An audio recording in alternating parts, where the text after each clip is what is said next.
Good evening, the Ranter is back to go into yet another rambling diatribe of the news of the day. And I was going to do this a few days ago because I had posted something on Middle America, which I admin. Pretty much the basic question for the posters there who are either conservative, liberal, or middle on the road, and I asked pretty much for the definitions of certain terms. Terms like woke, and critical race theory, and cancel culture. And what I had gotten as response after a few days was that those who were middle of the road or liberal or left leaning gave me serious answers and of their opinion of what they meant, what the definitions were, and one who leaned right who didn't really answer and just chalked up the topic of being derisive. And when asked, so you don't have definitions, he simply refused to give definitions. Says, oh, I have them, I just don't want to give them. So there's that. But it got me thinking upon this, upon the topic, and I kept going through my mind about it because I kept hearing how certain terms like woke has been used by the media and by politics, and really just want to go into what is the definition of woke. What is the actual at least majority thinking of what woke is? Now, I'm doing this video literally a day after my buddy Vin from Vin and Story, who actually is a founder and runner of Middle America, did his own video upon what the definition of wokeness is, and he did so while pretty much critiquing a recent Young Turks episode of where this person who apparently wrote a book about woke as a negative, when asked what woke was, she couldn't quite give a definition for it. And so I'm going to put the link of his video onto this one, so anyone who has not seen it, please go check it out. It's actually pretty good. And there's a lot of things in there that I agree with and I disagree with it, but nonetheless, it is a great and educational resource. Because, again, we can intellectually go into, what does it mean? And why is it using this and why is it using that? But then it's also good to actually see where the actual history of it comes from. Now, for my disclosure upon my involvement or my knowledge of wokeness is actually coming from a pretty ignorant position. So I'd throw that out there as an open and honest thing. Because the first time I heard about woke was actually coinciding with the same time I started hearing about all the stories of Me Too, upon the women that came out and talked about them being, sexually harassed, molested, raped by powerful men in power.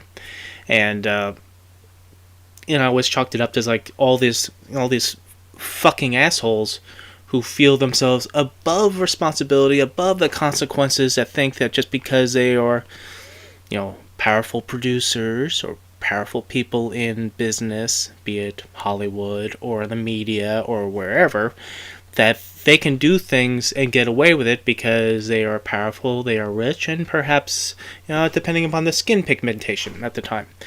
Well, while that was going on, other things was going on, including the death of George Floyd, and seeing the response of that, finally, not really finally, but how the anger and outrage is just hit that tipping point of the disparity, pardon the word usage, some blah blahs, that exists for various people who can walk down the street and whatever they do something or not do something, either they're going to get pulled over by the cops, and how they handle being pulled over by the cops and how the cops handle them. I mean, again, sometimes it depends on what skin pigmentation you have to be walking around with. So, there's that. But the seriousness of what the term means, of being aware of there being a disparity racially from in social or business, the things that are just underneath the surface. That, you can take the shallow end of say, oh, this thing happened over here because that thing happened over here, but let's not like get any farther down and see who's pulling the strings as to making that thing above there happened. Yeah, I'm speaking in general terms here. But I'm going to go through a little bit, so I at least try to back up what my nonsensical ravings is talking about. So I'm going to go start with a article from ABC entitled, "What Does Woke Mean and Why Are Some Conservatives Using It?" The definition of woke changes depend on who you ask. The definition of woke changes upon who you ask. I said that twice. The term has recently been used by some conservatives as an insult against progressive values. The term, however, was originally coined by progressive black Americans and used in racial justice movements as early to mid-1900s. To be woke politically in the black community means that someone is informed, educated, and conscious of social injustice and racial inequality, Merriam-Webster's dictionary states. One of the earliest uses was in the historical recordings of the protest song Scottsboro Boys by Lead Belly. In that recording, it was used as a term about staying aware of the potential for racist violence as a black person in America. The term, in one of its contemporary meanings, began to gain more popularity at the start of the Black Lives Movement in 2014, according to Merriam-Webster's dictionary. The Ferguson, Missouri protests that year helped wake many people up to the social injustices of police brutality against the black community following the fatal police shootings of Michael Brown.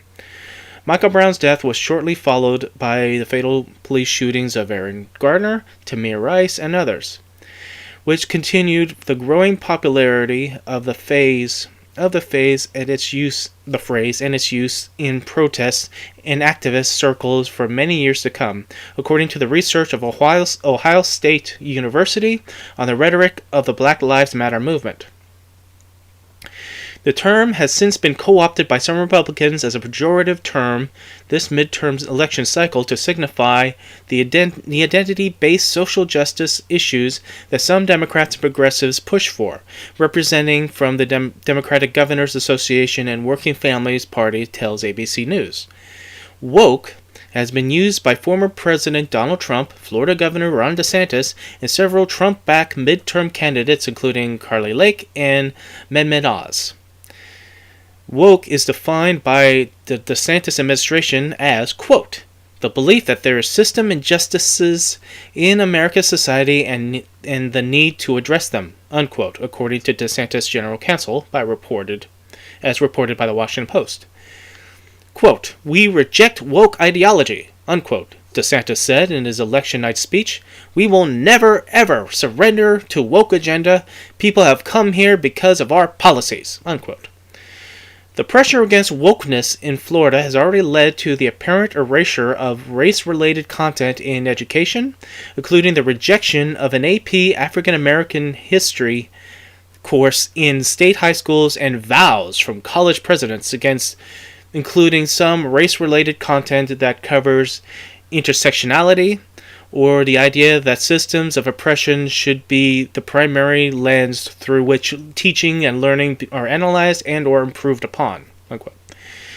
The identity has been at the heart of the so-called culture wars, which been across the country as Democrats and Republicans go head-to-head on issues such as LGBTQ rights, racial education in school, and more. For example, DeSantis himself has implemented policies in schools that have been criticized for limiting discussions and curriculum on race, system oppression, gender, and sexual orientation, with the Parental Rights in Educational Law and now blocked Stop Woke Act. He argued these laws give parents more say in what their kids learn in school. Quote, what you see now with the rise of this woke ideology is an attempt to really delegitimize our history and to delegitimize I can't speak tonight, are institutions. And I view the wokeness as a form of cultural Marxism, unquote, DeSantis said in December 2021 speech.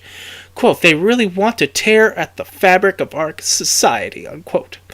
Across the country, hundreds of similar conservative-led legislative efforts have targeted LGBTQ plus identity and race in education. Some conservatives have been critical of those using the phrase. Maurice Mitchell, the national director of Working Families Party and a social movement strategist from Movement for Black Lives, calls conservative use of woke a dog whistle. Quote, because woke is associated with black people, it's been a useful club for those who want to beat those seeking justice over the head with white grievances politics to win elections without deploying explicit racial terms, Mitchell says. David Turner, the communications director of the Democratic Governors Association, said the Republicans' use of the term can make them appear as bullies. Quote, Republicans time and again have overstepped where they think the average voter is and where most Americans are on mainstream issues, Turner said. This also applies to their hyper-focus on niche culture war issues, unquote. The Republican National Committee, again, sorry guys, Republican Governor Associates and DeSantis offices did not respond to ABC's News request for comment. Alright, that was from ABC News. So, we've been seeing this for a while now, and how it's becoming more of a thing that anything that Republicans are against, or anything that happens that Republicans don't care to comment on, well, you know the root cause is that being, it's woke. From the Silicon Valley Bank going down, well, that was because of wokeness. The derailment of the train in East Palestine, Ohio, that's because of wokeness.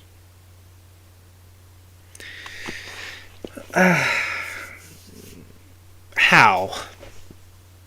How is any of that because of wokeness? And what is the implication in saying that, as opposed to the alternative of, if only they were not woke? What does that mean? If the company that ran the train, who runs the trains that we've been having this derailment, if they didn't have diversified hiring practices or something, if they didn't have like black folk or Hispanic folk or Asian folk or gay folk or trans folk or anyone in the LGBTQ plus community involved in that the trains would not derail? Are you implying that if only it was white hetero males running these things, that the trains wouldn't derail, banks wouldn't go down, because we don't want to talk about the deregulation that we were doing, that led to that. Shh, no, it's wokeness. We don't want to talk about that.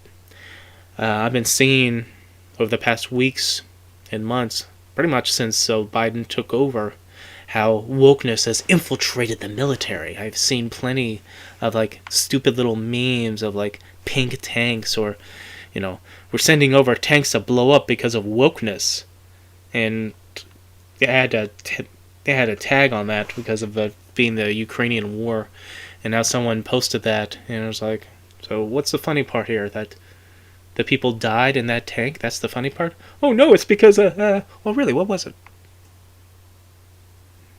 So wokeness is infiltrated as too many what in the military? What, basic human respect? That's too much of that? What, too many gay folk or trans folk or black folk or any other folk that is not a certain kind? That's too much for your military to handle?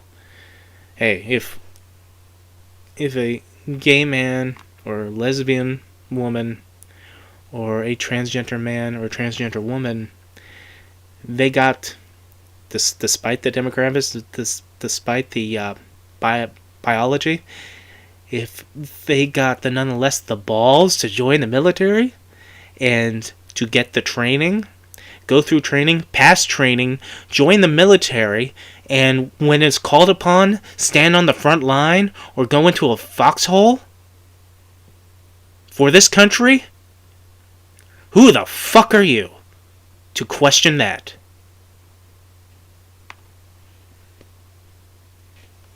And it's weird, because you can have certain people who are veterans and so forth who probably have every right if they want to question that, because certainly I'm not military, so, who am I to speak?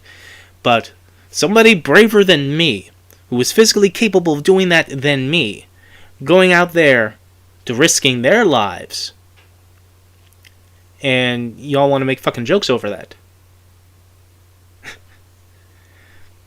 I don't know.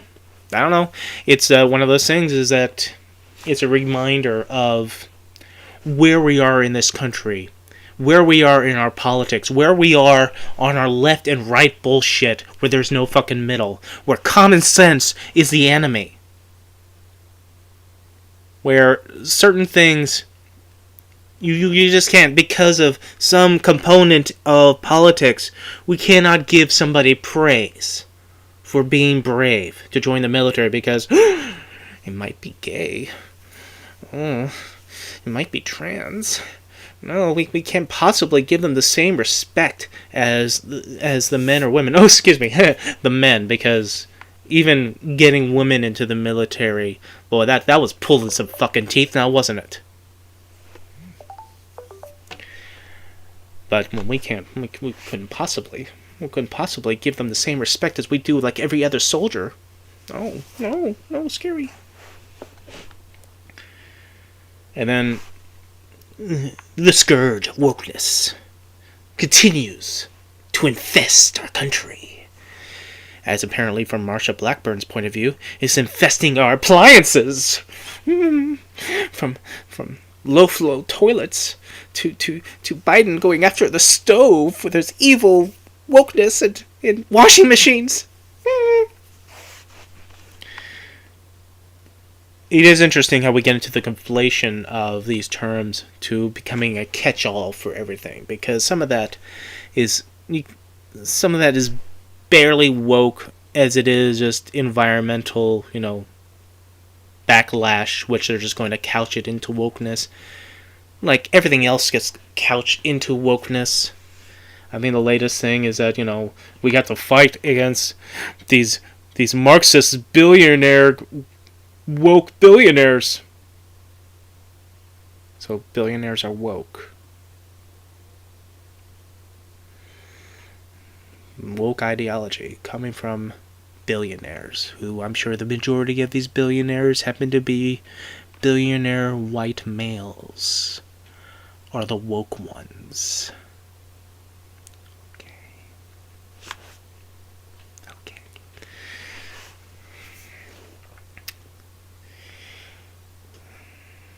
But this reminds me, because I added the other terms for asking for definitions, which no one on the right decided to give me. It reminds me of how people who think that critical race theory is so super awful that will destroy the fabric of our people, that will make little white boys and girls feel bad about themselves, but cannot tell us the definition of what critical race theory is. And what do you think it is? Critical race theory, something I've said multiple times on these videos, is a graduate level college course, a theory taught in law school. Nikki Haley, in a recent get-together for her budding presidential campaign, tells her audience that when they pan to the audience is old and white, I'm afraid that 90% of our children are all under critical race theory. And that's making little white children feel bad about themselves to think that they're the bad guys. I'm sorry. 90% of our grade school children are in law school? Are they all Doogie Howser? Really? Who knew that we should be looking at our grade point average? Because obviously if we have 90% of our kids there, we should be way up now. So, when I ask for what is the definition of woke, what is critical race theory? What is the working theory of what the theory is? You hear some wild stories that are coming out of like either Florida or out of Louisiana in terms of so fearful of not only wokeness but critical race theory. They're going to pass laws against critical race theory of being taught anywhere, even though they're not taught there. And then you ask them, what these things are, and of course they don't answer, but then they hear these weird things about, alright, well, I think it was in Louisiana, where either it was the educational board or some of their local politician was suggested that for their history teaching that the black slaves, they were happy being slaves. They volunteered to be slaves.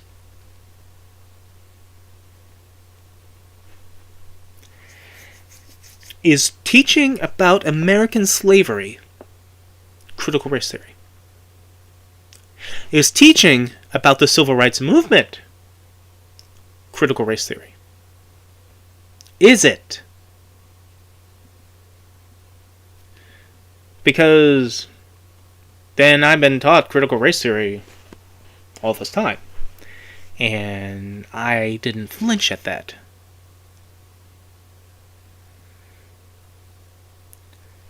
Who is so paranoid upon teaching history to think that the historical acts of other people should come down upon you? To think that, so therefore you should not want it to ever be taught.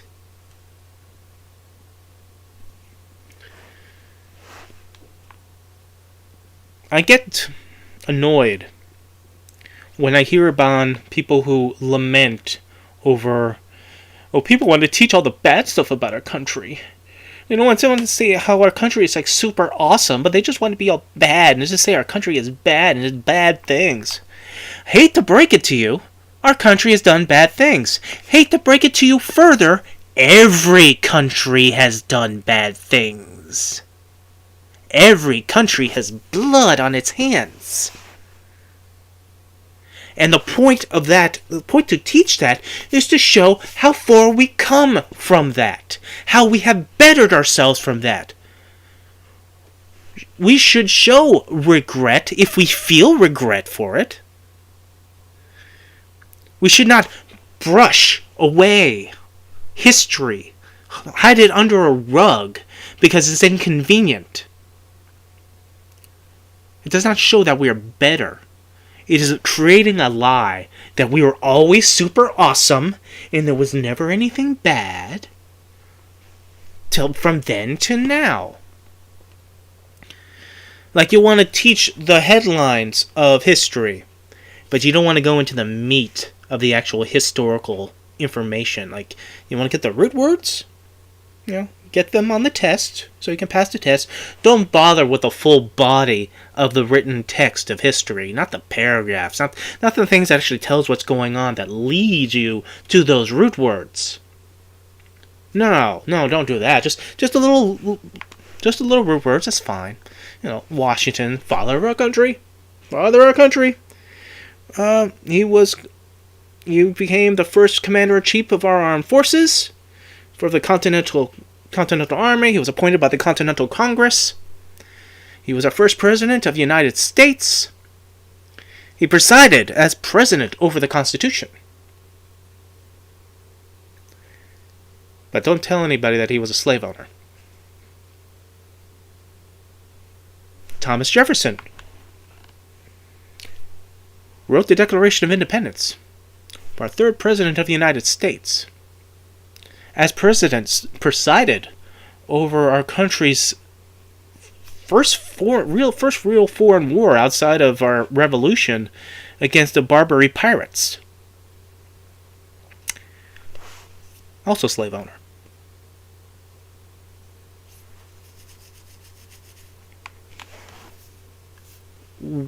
It see, it's hard for me to come up with words for me to express this. We need to be, as adults, be able to understand our history with the nuance that where there was good, there is bad. That we can't hide one and promote only one. Because whatever you hide is going to come back. And it's going to come back hard. Be it in backlash. Because what are you going to do to hide our sins? What would you have us do? What would you order the educational system to do to hide the sins that you don't want people to teach? When you teach history, much like you teach anything else, but if you teach history, I would suggest you teach it with nuance, with the facts. Say, good things happened, bad things happened.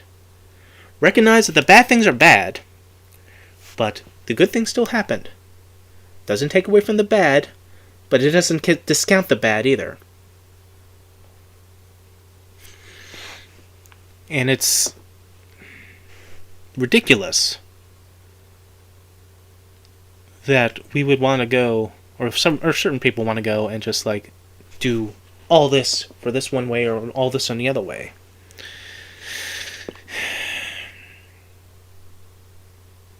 And people worry about in politics about the advocacy that's done in the educational system. You know, and they worry about teachers who are being groomers. That should be another term that I was putting up there, but you know, I was being generous and only had 3. I know a few teachers, dated a few teachers, and from what I saw from a third person's point of view of what these teachers are doing, these teachers work hard to educate their students, that care about their students. And people demonize them just for wanting to make sure the children that are presented for them as students understands the information that they're giving them. Be it history, be it English class, be it mathematics.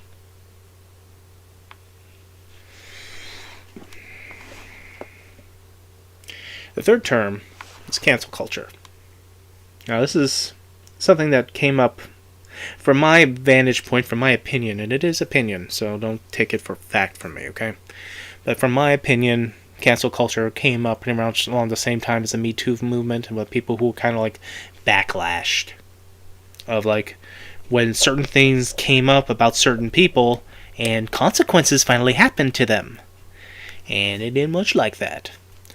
So I kind of have a pro-con opinion on cancel culture because, for one, certain people who get themselves blackballed out of their profession, if it's being done because the person in said profession was acting horribly while within that profession, in terms of being a producer that messed with, molested, or raped a woman or a guy, and used their power to suppress that information because they held it over their head, yeah, the consequences should happen to them.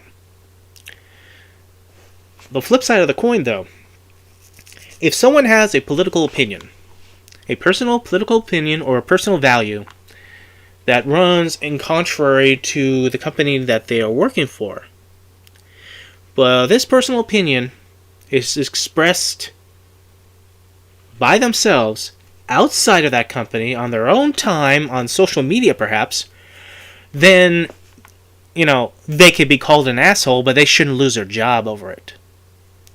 You know, if the company gets in trouble, like the company gets complaints and it's like a paper campaign or a social media campaign, you know, and then they're taking the heat, then, you know, either come out and say the separation, try to put that crowbar separation in that this person who we have employed have their own opinions that does not represent us over here, but nonetheless are not doing it on our time. They're not expressing it on our time, doing any activities on our time that goes against the company or the field that they're in. They should not be penalized. At least they shouldn't lose their job over it, right? But it happens, and that I think is kind of that sometimes I think is kind of pretty much out of bounds. That really shouldn't happen. Depending upon what is said or what is done, and what is a real fallout or something. I mean, but then again, as someone who's not in the business world, someone who does not have have to deal about standards and practices, have lawyers on the phone, this person is damaging our stock value here, or they're damaging the reputation of this company or this or that for what they said online or whatever. That becomes more of the gray area instead of just the cut and dry. Either you do that and you get fired, or you do that, but that's on your time. We don't give a shit. Just don't do that. While here. So I flip flop on that, unfortunately.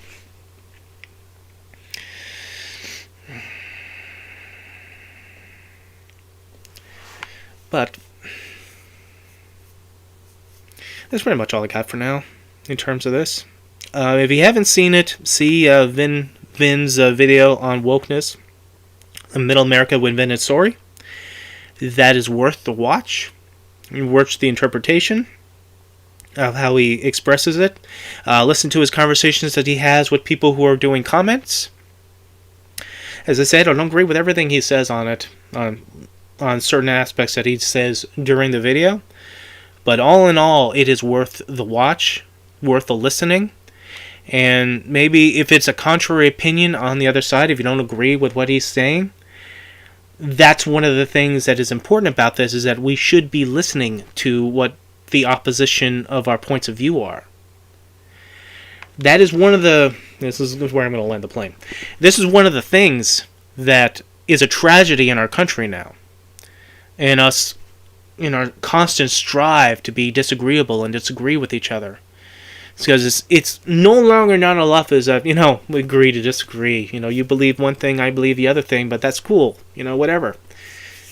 We no longer can do that. We no longer can do that. We're now in this political blood feud between the monolithic magical left and the monolithical infernal right. We seem to lose the ability to have the case-by-case basis in how we deal with each other. That we're just going to make assumptions of, he says one thing, so all this other stuff, he must completely, totally believe. And so therefore, why should I bother? We have got to the point where why should I bother should be on the anthem. They should write that on the American flag.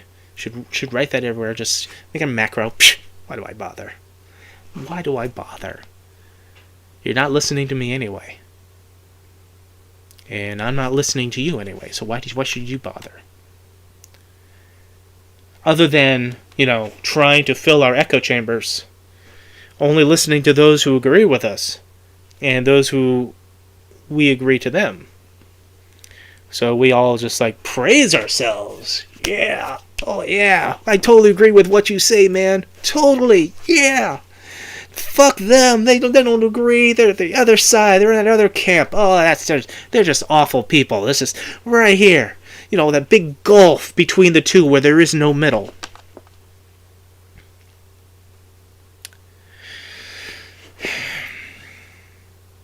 What there should be is a middle. Moderates should not be a dirty word. Centrist should not be a dirty word. Growing up into politics, I have always made the belief and the assumption that the people that actually do the work in our government, that actually works for you, are moderates and centrists. While the talking heads on the left and the talking heads on the right are flapping their gums, making their sound bites on the news shows, the people that you don't even know their names, who are congressmen or even senators, People who don't spend half of their time on news shows, who don't spend half of their time on podcasts because they don't think they're paid enough money as congresswomen, who are just doing the work to write up the bills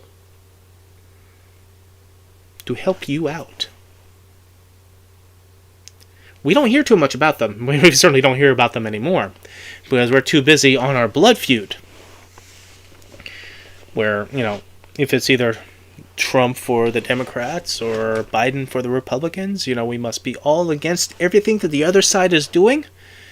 And we must be all for what we're doing regardless. And there should never be compromise. We shouldn't compromise at all.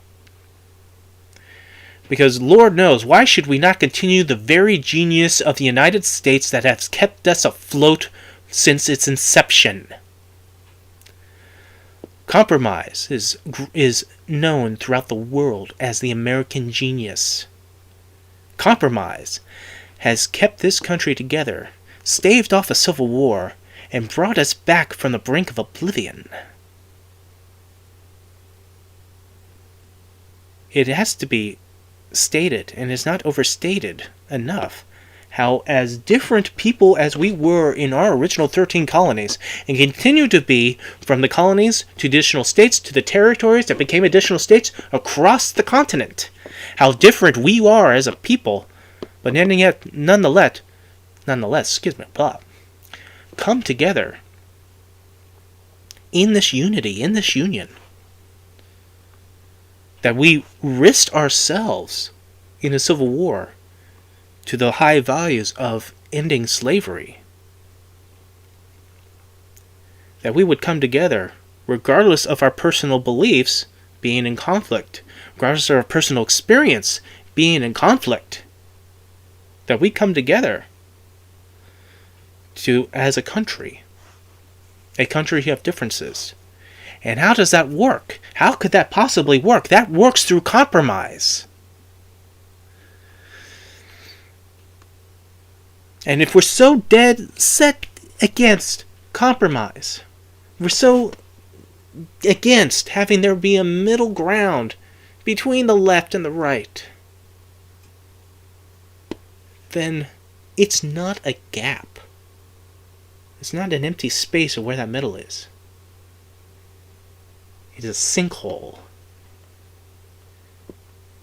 It is that deficit, that push into the ground, that can very well tip right and left all the differences of our country, so set against each other because of those differences, that could set us and make us fall.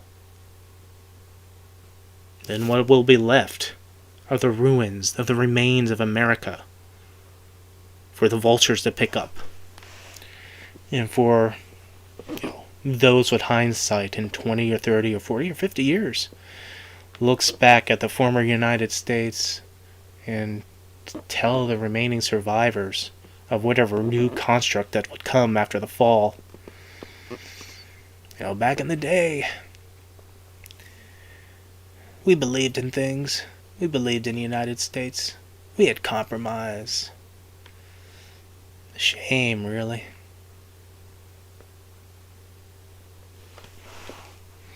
Melodramatic? Maybe.